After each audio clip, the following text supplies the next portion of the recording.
If you have ever been the kid in high school that didn't fit in with the cool kids in the parking lot because they felt your car wasn't worthy, but spent your nights honing your driving and memorizing every twist, bump, and crest of your local back roads, Lemons Racing may be for you. The sense of support and camaraderie at Lemons is present in the air more than any other auto racing event I have attended. Sure, tempers can flare and mistakes are made, but when the checkered flag flies after each day, there is a certain sense of excitement from everyone that your car and team have made it to the finish line. I have never been to a motorsports event that exhumed a more unanimous sense of joy and fun than Lemons. And we're going to hear from some of the drivers, teams, and event organizers in this video.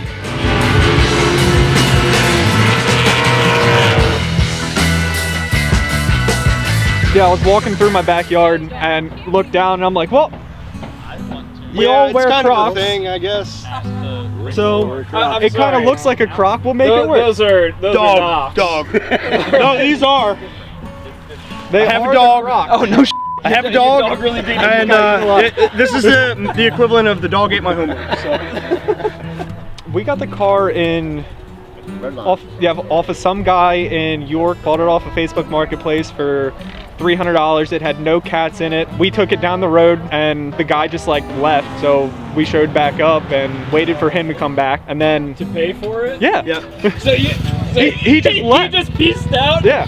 So Do you have the title for it? no. No. But he was also a guy that scraps cars all the time. Oh. So after we loaded up the car and everything, we started getting down the road a little bit. I mean, he was a sketchy individual. Like, Sure. it was one of those deals, but I mean, $300 car, we wanted to build a car. Get maybe 15 minutes up the road, and he texts me back, and he's like, hey, double or nothing for the car. You'll have it for free, or just basically, I keep your $300. Come back and race me in your truck. So just unhook and go race him. I was gonna go do it, but my buddy wouldn't let me. He's like, no, we're gonna get shot, we're gonna get killed. I was all about it. A free car? That would've been a great story. You're running a 2.4 liter Accord in a Celica. Go grab the piston. Yeah. Oh, you got it. Yeah. Nice. We brought it The with us. suspension's out of a Subaru. Yeah, the suspension's out of a Subaru of some sort, not sure. That apparently that caught on fire, so we bought the coils. The engine is out of a 04-ish Accord. The motor mounts, we did. Yeah, and the motor mounts. And the motor mounts from Harbor Freight. No, that's a Husky. That's a Husky. That's not Harbor Freight. It's Home Depot. Home Depot. Hell yeah. My name is Eric Rude. My official title is Everything Bagel at the 24 Hours of Lemons, but I am the chief Lemons judge at this particular race. So my job is to let the miscreants know that they're doing a bad job and embarrass them accordingly. Lemons, the event. Well, this is the 24 Hours of Lemons, which is the original endurance race for $500 cars. So basically, you buy an old beater, you put $500 into it, including the purchase price, and you can sell parts off it, and then you race it for a whole weekend. The chances of winning are pretty low, and really, we don't really care who wins, and most of the people who are here don't care about winning at all, so it's really about the experience. There's a saying in Lemons that every lap is a victory, and I think that's particularly relevant in this situation.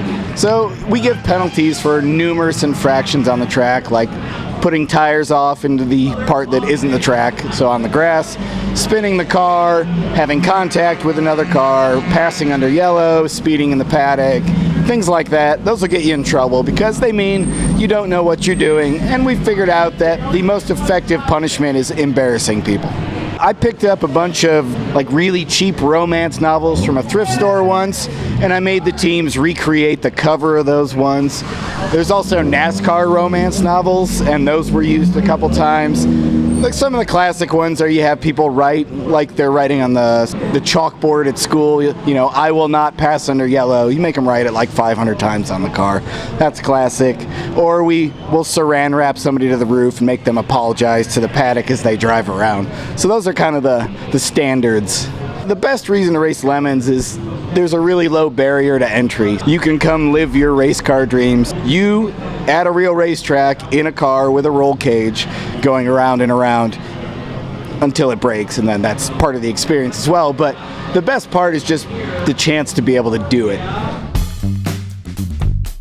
Something to know before selecting a car for Lemons is the class structure. Class A are cars that the judges feel will not only finish a race, but have rather fast lap times as well. Class B is comprised of vehicles the judges determined will make it to the end of the race, but won't be setting any fastest laps in the process. Then there's Class C, the holy grail of Lemons racing. Judges place you in Class C when their confidence your car will finish the event is lower than your odds of seeing Chris Fix's face. All of this to say, get the car you're most excited about. Your odds of winning are low, but your odds of having fun are tremendous. Okay, what made me want to do this? Well, you see, I went to SEMA and eBay Motors schmoozed me up. They brought me out to Top Golf, and he actually said, we want to do something cool. And I was like, let's do something with drifting. And he was like, oh no, we want to do something different. I'm like, okay, well, let me know what you're thinking. And they're like, oh, we sponsor the 24 Hours of Lemons. And I'm like, I've heard of them, but I don't know too much about them. He's like, well, look it up and think about it. I looked it up and I saw it's racing inexpensive cars. It's basically the lowest barrier to entry for road racing, for wheel-to-wheel racing, is a Lemon. And to me, that was perfect for my channel. So I was like, let's do it. So we got this car for like $1,200, and we had to really get that price down. So we sold a bunch of stuff on the inside. We ended up getting it down to $340. I don't know, you can check the video. But we ended up bringing that price down, and then we were like, okay, now let's get to the race. We got to the race, no penalty laps. I got in first, so I pitted after 5 or 6 laps. Aaron got in, he's the E46 guy, and he went all out, just like he did all week this week. He went all out last year, and he lasted 9 laps, so we did 15 laps total. The engine blew up, cylinder number 2. I have a whole video on it. Any curiosity, go check it out, then you can see what happened. And that brings us to this year. This year, we all spent a lot of time prepping this car and getting it ready, tearing things out, putting it back in, but staying true to Lemons.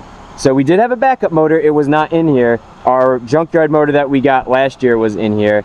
And then after that, we were like, okay, we're ready to go. So we got here a day early, which was great. We were nice and relaxed. We were ready to go. Cool suit was working. Everything was working great.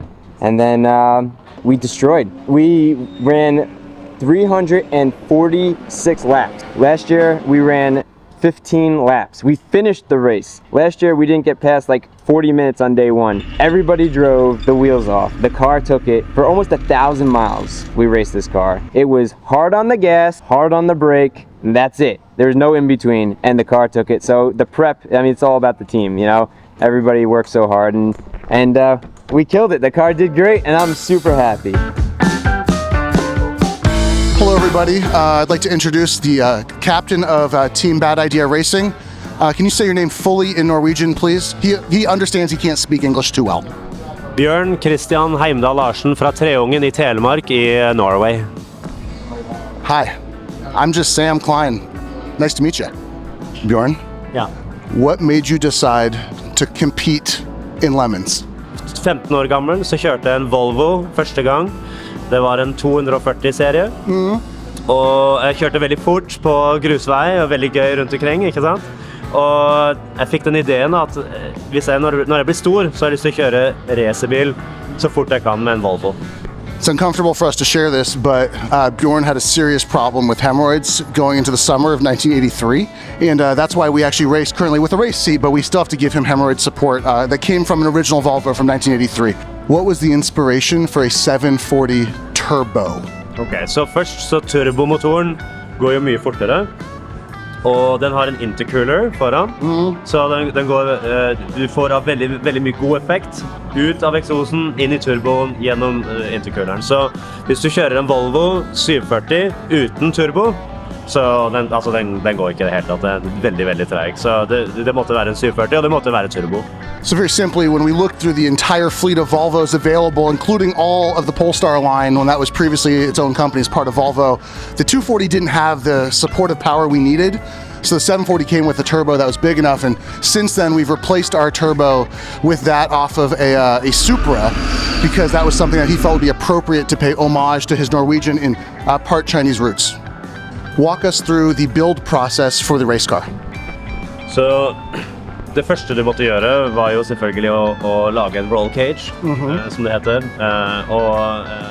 Det var veldig vanskelig å få det inn i bilen, så vi måtte sveise. Første gangen så passet det jo ikke inn i bilen, så vi måtte ta det ut, ta det inn igjen. Så det var det vanskeligste. Det tok sikkert 3 uker, hver kveld 3 uker. This is perverted. Carry on. Men det var vanskelig, så du måtte få den inn i bilen, ikke sant? Ja. This guy's ridiculous. So first, obviously, we had to take the motor out. We had to put it back in. He loves putting things out and in is what he's trying to tell us. I can't repeat this, but things just keep going in and out, in and out. So in the process of building the roll cage, he had to decide what we was going to fill the roll cage with, because that's actually an ancient Swedish heritage trick in racing. So our entire roll cage is filled with Swedish meatballs. So in fact, it's a button release we have, very similar to Mario Karting. So we have a lever that releases roll cage Swedish meatballs. Cool, what else can we answer for you? Why do we look so good? Why is our merch line not available in all major retailers? It will be soon. Great question. Thank you for asking. How did we get the car, and what is the story of its origin, and how much did we pay for it? Så bilen var originalt fra en mann som hadde kjøpt den helt ny i 1988. Og han hadde kjørt den alle servicer fullt på Volvo. Og den hadde 230 000 miles, så vi fikk den gratis. So this is a single origin vehicle of the purest quality of ingredients. It was established by Farmer Bill, who was actually the original owner of the car. He had it his entire life, always serviced at Volvo Mechanics. So when we got the car, it was 100% Volvo maintained, and literally Bill used to come out and watch the races. Bill loved us so much as a Norwegian heritage, he gave us $20,000 to take the car from him. Just kidding, we paid $500 for it. But here we are. On Saturday, after on-track action has concluded, there is a wonderful potluck dinner, often with live music. A great opportunity to unwind and socialize, that is if you are not spending time all night making repairs to your car. In the closing moments of on-track racing each day, all of the teams make their way over to where the cars come back into the paddock from the track. It's a wonderful thing to witness as everyone cheers on the cars that survived the day. There are a number of awards in Lemons, best theme, class winners, and such. But my personal favorite award is the IOE, or the Index of Effluency. This is an award achieved by doing the absolute best with the absolute worst. The award given to the vehicle judges were confident wouldn't survive the first hour, but shocks everyone by not only surviving, but more or less thriving. So at the end of the day, the main thing that we took away from this is, even if you fail, like we failed miserably the first year. I mean, I was not embarrassed because it was something that we didn't have control over. You know, the bearing went, it spun a bearing, like you can't control it, but we couldn't get the car back, we couldn't finish, and to me it was like a complete failure. But it's not a failure, it's a learning experience if you continue and you do better than last time. So to me, that was what this was all about, and I couldn't be any happier for what happened today, or this weekend, what our team did, and just overall, I'm just stoked. Like, the comeback was amazing, so that's what it's all about.